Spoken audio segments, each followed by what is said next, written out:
Isoler les portes coulissantes ou les baies vitrées, comme ça. Il existe des baies vitrées qu'il faut isoler devant et derrière. Il y en a qui isolent que devant et pas derrière. Mais la meilleure méthode, c'est ça.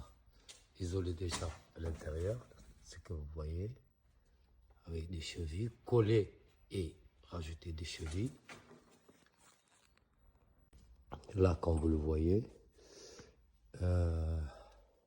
Donc la première chose déjà, vous commencez par le fond. Et après, une fois que c'est fait, vous reculez et mettre ce démontant à M36. Là, ce que vous voyez, c'est des M36.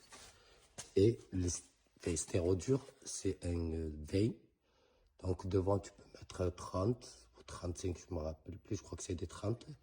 Et là derrière, tu es obligé de mettre du vein. Du vein pour qu'il puisse rentrer là-dedans. Et donc tu es obligé de poser le premier montant ici, là, à rapport pour pouvoir laisser passer la plaque.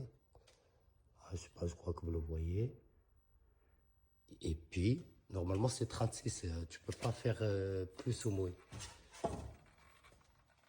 En bas, en haut, au plafond, parce qu'il faut savoir que les M36, ils ont le même travail que les M48, que ce soit la hauteur ou l'anthrax.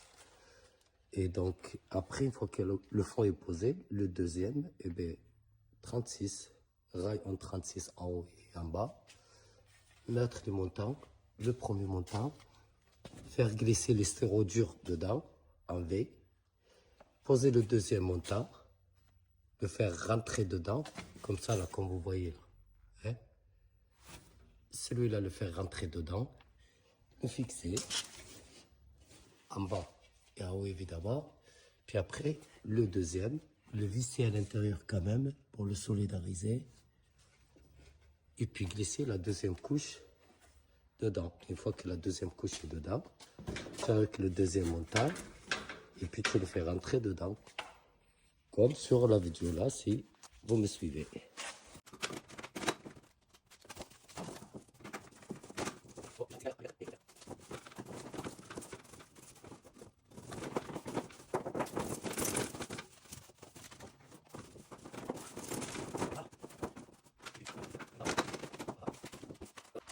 Alors pourquoi faire ça?